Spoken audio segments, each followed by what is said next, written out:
무적코인 발굴하는 비트필스입니다. 오늘도 무적 상승에 대한 정보가 궁금하신 분들은 구독 입소 부탁드리겠습니다. 추가적으로 물려 계신 종목이나 전반적인 시장 방향성에 관해서 궁금하신 분들은 하단에 무료 카톡방 링크를 통해서 입수하신 이후에 질문 주시면 답변 드리도록 하겠습니다.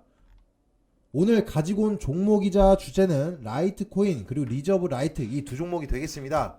현재 가장 강한 이슈가 되고 있는 라이트코인 어떻게 대응해야 되는지, 그리고 어제 50%에 가까운 상승률을 보여줬던 빗썸에 있는 또 업비트의 BTC 마켓에 있는 리저브 라이트 종목에 관련돼서 어떻게 대응해야 되는지 관점 설명 드리도록 하겠습니다. 먼저 라이트코인이 되겠습니다. 간단하게 설명드려보면 유의 종목이 지정돼서 지금 현재 상패까지 이루어지고 있는데 국내 거래소에서만 이렇게 시행되고 있다. 유의 종목 지정이 된 이유는 바로 라이트코인이 네트워크 업데이트 진행된 사항 때문에 그렇습니다. 그 내용으로는 바로 익명성이 제공이 되는 것인데, 이 익명성이라고 하면은 바로 우리 암호화폐에 대한 본질을 생각해 보셔야 됩니다. 기존의 이런 중앙체제 시스템을 벗어나서 우리가 비트코인과 같은 이런 화폐 혹은 자산으로서의 대체 수단이 되겠는데, 여기서 단순히 만든다라고 해서 우리가 신뢰도가 만들어지는 것이 아니겠죠. 바로 블록체인 기술, 이것을 이용해서 신뢰도를 입히면서 화폐성 그리고 자산으로서의 가치를 잇게 된 게 바로 우리 암호화폐 시장이 되겠습니다. 그런데 이번처럼 이런 익명성, 노드를 통해서 우리가 지갑의 입출금을 추적이 불가능하게 만드는 것이 바로 이런 익명성인데, 다른 나라들보다도 작은 세탁기에 관련돼서 민감한 우리나라 트래블룰이 적용이 되면서 더욱더 민감하게 반응할 수밖에 없겠습니다. 이런 익명성이 제공된다라는 것 자체가 현재 뒷돈과 같은 이런 검은 돈으로서 활용될 수 있기 때문에 즉각적으로 우리 국내 거래소 5곳에서 먼저 반응이 나왔다, 상패까지 이어졌다라고 인지하시면 되겠습니다.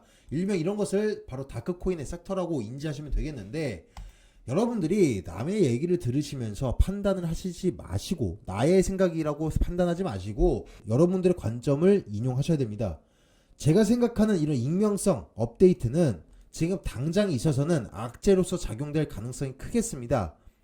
하지만 이 이후에 법적인 틀 제공이 된 시점 이후부터는 어느 정도 이런 VIP들의 수단으로서 사용될 수 있는 부분이라고 생각하고 있습니다. 하지만 이거는 단기적으로는 익명성까지, 이런 섹터까지 자리매김을 하기까지는 긴 시간이 걸린다. 암호화폐 자체가 증시와 같은 법적 틀 제공 안에 들어가야 된다. 그래서 장기적인 추세로는 좋을 수 있겠지만 현재는 힘을 입지 못한다. 저의 말에 동감하신다 라고 하시는 분들도 있을 거고, 혹은 애초에 이런 익명성 자체가 필요하지 않다, 본질에서 벗어난다 라고 생각하시는 분들도 있을 것이고, 아니면 지금부터도 이러한 섹터가 악재로서 전혀 발생되지 않고 오히려 호재에 가깝다라고 생각하시는 관점을 인용하셔서 홀딩하실지 혹은 지금이라도 손절하실지 꼭 판단하시길 바라겠습니다. 그래서 간단하게 설명드려본다면, 국내 5개 거래소에서 상장 폐지 된다고 발표가 나왔고, 각자 거래소마다 날짜가 다르다. 그리고 당장에 급박하게 대응하실 필요가 없다. 한 달의 유예 기간을 주기 때문에 지금 국내 거래소에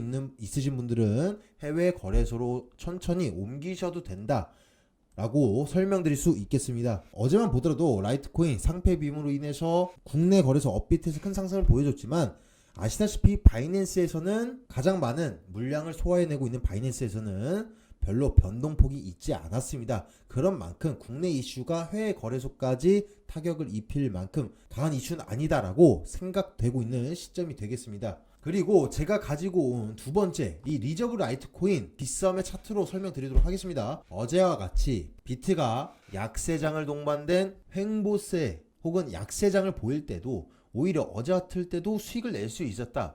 들어갔던 시점은 5월 30일 기준점에 50% 이상의 상승을 보였던 이날 들어갔습니다. 이날도 마찬가지로 비트의 동향은 지지부진하다. 알트들에 대한 수요도도 저조할 때였습니다. 특히 업비트도 아니고 거래대금이 현재 비교적 더 적은 빗썸에서 50% 이상 올라가고 있는 종목을 탈 수 있는 사람들은 거의 없다라고 생각되고 있는데, 제가 들어갔던 관점 설명들을 보도록 해보겠습니다. 일단 바이낸스에서 거래 물량이 가장 많기 때문에 바이낸스를 보는 것이 조금 더 정확하겠지만, 빗썸도 여러분들이 보기 편하신 이 빗썸도 바이낸스와 비슷한 이런 거래 매물대 동반된 차트를 보이고 있기 때문에 큰 차이가 없다라는 점 인지하시면서 들어주시면 감사하겠습니다. 일단 이례적인 거래 대금이 들어왔습니다. 일단 저점 깨지면서 거래 물량이 동반돼 바닥선 유지해주고 있다. 일본 기준으로 다시 넘어가 보겠습니다. 5월 24일날 이 부근 내외에서 강한 매집세가 동반됐는데, 이렇게 윗꼬리가 긴 도지형 캔들이 나온다라는 것은 두 가지 중 하나겠죠. 바닥을 지지해줬던 세력의 물량을 다 털어내고 나갔느냐, 아니면 아직 털어내지 못하고 다시 큰 상승을 보여주겠냐, 이 시점을 분기점 두 가지 방향성을 가지고 지켜보다가 단기적 이평선을 유지해주고 이 5일선도 20일 이평선 위에서 놀아나는 양상 확인이 되다가 이날 큰 상승이 나왔기 때문에 오히려 들어갔고, 마감도 거래 물량 대금이 동반되고 윗꼬리가 길지 않은 모습 나왔기 때문에 바로 다음날 12시 기점으로 다음날 20% 이상의 수익을 낼 수 있었지만, 저의 목표치는 그 이상이었기 때문에 기다렸습니다. 홀딩 했는데 일주일 상간의 내외로 홀딩을 하다가 큰 이격을 벌린 날, 이날 매도 타점 나오면서 최대 수익률, 저희 정방 사람들은 최대치 수익률이 57%에 가까운 수익을 냈다.